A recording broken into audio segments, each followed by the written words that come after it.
ભરી જાય છે એટલે એ પાછું સ્વરૂપ એનું બદલે છે. એ માખણમાંથી ઘી થઈ જાય છે અને ઘીને આપણે નારાયણ સ્વરૂપ કહીએ છીએ. નારાયણ સ્વરૂપ શું કામે કહીએ છીએ કે ઘીને ખાટું ન કહેવાય, ગળ્યું ન કહેવાય,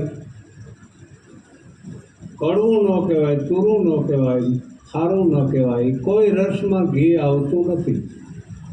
ખાટું, તીખું, કડવું કે ગળ્યું એ કોઈ રસમાં ઘી આવ્યું નહીં એટલે પછી એને નારાયણ સ્વરૂપ નામ આપ્યું છે વિદ્વાનોએ.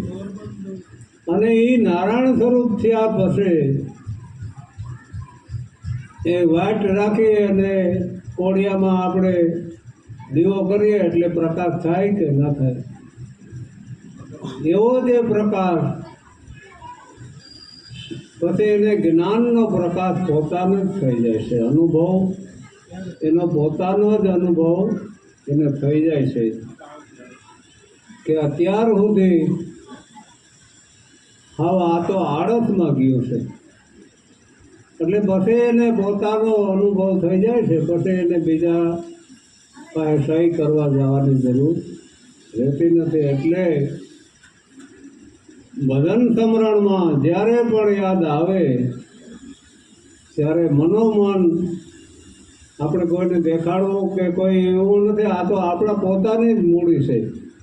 બીજી જે મૂડી છે એમાં તો અનેકનો ભાગ છે. પણ આ જે ભજન સમરણની મૂડી છે, જે ભક્તિની મૂડી છે, એ મૂડી તો આપણી પોતાની અંગત જ છે. આમાં કોઈ ભાગ ન પડવી શકે. દીકરો ભાગ ન પડવી શકે, દીકરી ભાગ ન પડવી શકે, આડો હોય પાડો હોય કે મિત્ર, આમાં કોઈ ભાગ પડવી શકે નહીં. એમ સંતો મહાપુરુષોનો અનુભવ કહે છે કે આ મૂડી આપણી અંગત છે. અને અંગત મૂડી જે આપણી પ્રાણવાયુ હાલે છે એ પ્રાણવાયુ પ્રાણેશ્વર ભગવાન હલાવે છે. હરેકના ઘટની અંદર પ્રાણવાયુ આપણું જીવન છે અને પ્રાણવાયુને હલાવનાર પ્રાણેશ્વર ભગવાન છે. તો એ ભગવાનને આપણે ગુરુએ ઓળખાણ કરાવી. તો આપણે 5 નામ લઈએ તો એની જીએસટી ભરાઈ જાય છે. અટાણે જીએસટી કે પહેલાં થોડા વર્ષ પહેલાં જગત કહેવાતી હતી. એની પહેલાં ભગવાન કૃષ્ણના વખતમાં દાણ કહેવાતું હતું. પછી જગત નામ બદલ્યું, અટાણે જીએસટી કહેવાય છે. એવી રીતે પ્રાણવાયુનો આપણે મફતમાં આપે છે. પ્રાણવાયુનો કોઈ દી આપણે બિલ આવ્યું નથી. ભગવાન તરફથી પ્રાણવાયુ આપણે મફતમાં મળેલી છે અને પ્રાણવાયુ જ આપણું જીવન છે. તો કિંમતીમાં કિંમતી આપણા શરીરમાં જો કોઈ હોય તો પ્રાણવાયુ છે. આપણે અનાજ બેદી ન ખાઈએ તો થોડીક અશક્તિ આવે પણ મૃત્યુ ન થાય. આપણે પાણી 2-3 દિન ના પીએ તો પણ આપણે જીવી જઈએ છે. પણ આપણે 5 મિનિટ જો પ્રાણવાયુ બંધ થાય તો 5 મિનિટ આપણે રહી શકતા નથી. તો આપણા શરીરની અંદર પાણીથી, અનાજથી, બીજી કોઈ પણ દુનિયાની વૈભવ વસ્તુથી કિંમતીમાં કિંમતી પ્રાણવાયુ છે. અને પ્રાણવાયુ હાવ મફતમાં આવે છે. આપણે બહાર ગામ જઈએ તો કોલગેટના આન તે ટવાલના હાબુના તે લુગડાને એકાદી જોડને બધું આપણે સેટ કરી ઠેલા ભરીને પછી જઈએ છીએ બહાર ગામ 5-15 દી રોકાવા. પણ પ્રાણવાયુ આપણે ભેરી કોઈ બાટલામાં ભેરી લઈ જવી પડતી નથી. પ્રાણવાયુ સહજમાં મળે છે, મફતમાં મળે છે. એટલે આપણે એની કિંમત કરતા નથી. પણ પ્રાણવાયુ જે આ કિંમતીમાં કિંમતી વસ્તુ છે એ આપણે વેડફી નાખીએ છીએ નિંદામાં, ખોદણીમાં, ખોટા ગપ્પા મારવામાં, કોઈની વાતો કરવામાં, કોઈના હિસાબો ખોટા કરવામાં આપણી પ્રાણવાયુ વપરાય છે. અને આપણે એટલે સંતોનું કહેવાનું છે કે પ્રાણવાયુનું બિલ નથી આવતું એટલે તમે વ્યવહારના કાર્યોમાં ખોટા ઠઠા મસ્તીમાં કોઈની નિંદા, હિંસા, ખોદણીમાં પ્રાણવાયુ વપરાય છે. પ્રાણવાયુ હાલતી હોય તો જ આપણે જીવિત રહીએ, જીવિત હોય તો જ આપણે બોલી શકીએ. તો પ્રાણવાયુનો આપણે અવરો ઉપયોગ કરીએ છીએ. એટલે સંતો મહાપુરુષોનું કહેવાનું છે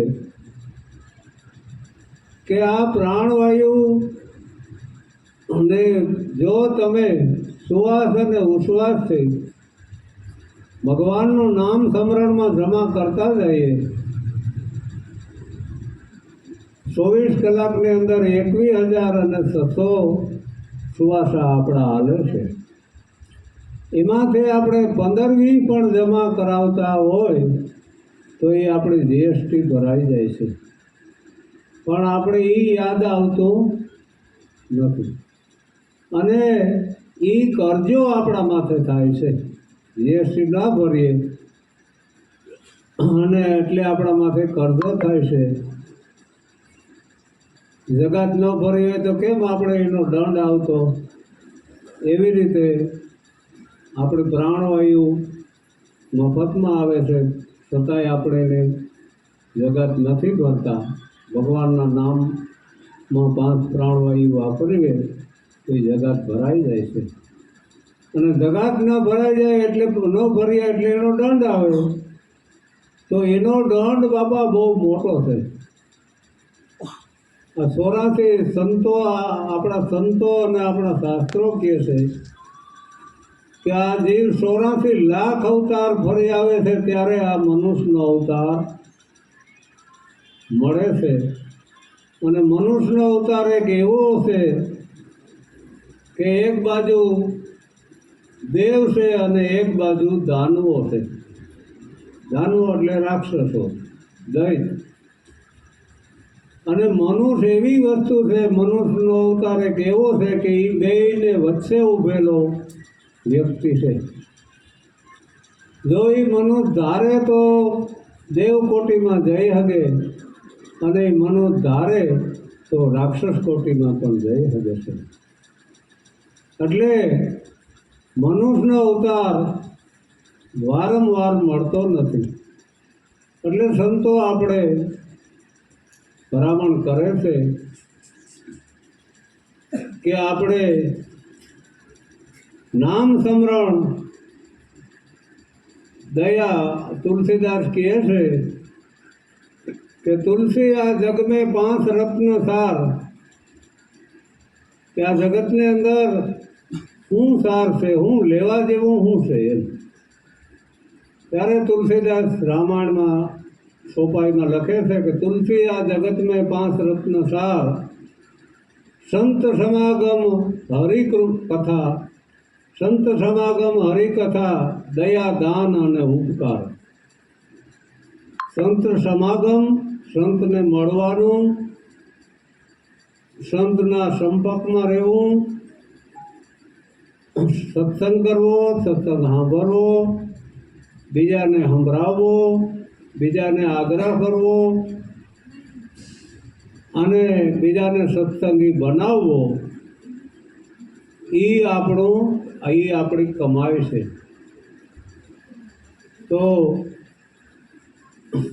સંત સમાગમ હરિકથા, હરિની કથા હોય, હરિની કથા એ કથા, બાકી બધી વ્યથા. આ સંસારની અંદર પૂર્ણ સુખ છે જ નહીં.